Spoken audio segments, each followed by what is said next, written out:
Quel visa pour aller vivre au Japon? Yahoo! Moi c'est Nana. Depuis que j'ai parlé de mon départ au Japon il y a quelques jours, j'ai reçu énormément de questions par rapport au visa. Et c'est tout à fait normal parce que quand on a envie d'aller vivre au Japon, on sait pas toujours par où commencer. Du coup, dans cette première vidéo qui fera partie d'une série de 3 vidéos sur les visas, je vais vous présenter les principaux visas qui existent, leurs avantages et leurs inconvénients, pour que vous puissiez avoir une vision d'ensemble de ce qui est possible de faire et adapter selon vos situations et vos objectifs.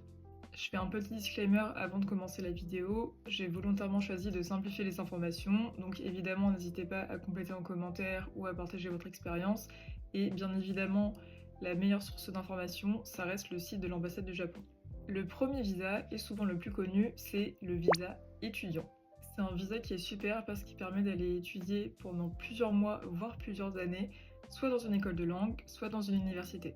Donc c'est clairement un très bon moyen d'apprendre le japonais même en partant du niveau 0. Ça permet de rencontrer pas mal de monde et surtout on peut travailler jusqu'à 28 heures par semaine pour financer sa vie sur place. Et ce sera bien utile parce que c'est un visa qui coûte très cher, que ce soit entre le coût de l'école et le coût de la vie sur place. Un autre inconvénient que je vois à ce visa, c'est qu'il faut quand même être assez scolaire et assez assidu, donc ça peut vite être compliqué pour certaines personnes. Mais globalement, c'est un visa qui correspond aux personnes qui ont envie d'apprendre le japonais tout en commençant à vivre sur place. Le deuxième visa dont on va parler, c'est évidemment le Working Holiday Visa, qui est aussi plus connu sous le nom de PVT. C'est un visa qui permet de vivre, de voyager et de travailler au Japon pendant une durée d'1 an. Évidemment, c'est un visa qui permet beaucoup de liberté, qui permet de travailler légalement et qui est juste idéal si vous voulez découvrir le pays à votre rythme.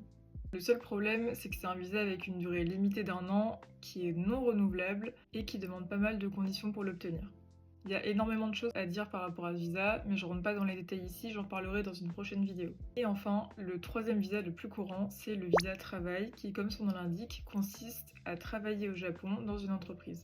C'est un visa qui est beaucoup plus stable, qui permet de rester plus longtemps et qui est souvent renouvelable sur 1, 3 ou 5 ans. Malheureusement, c'est un visa qui demande très souvent d'avoir des diplômes et ou un très bon niveau de japonais. Et le dernier inconvénient, c'est que vous restez quand même dépendant d'un employeur qui est prêt à sponsoriser votre visa.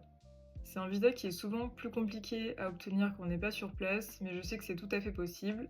Ou alors vous pouvez très bien venir en visa touriste pendant 3 mois ou dans le cadre d'un autre visa et essayer de trouver un visa sur place. Évidemment, il existe plein d'autres catégories de visas, que ce soit le visa entrepreneur, le visa artiste ou les visas liés à la famille comme le visa époux. Mais ce sont souvent des options qui sont un peu plus complexes et qui sont très spécifiques à certaines situations. Le but de cette vidéo, c'est surtout de vous montrer qu'il existe plusieurs façons d'aller vivre au Japon et que chaque personne peut trouver un visa qui s'adapte à sa situation.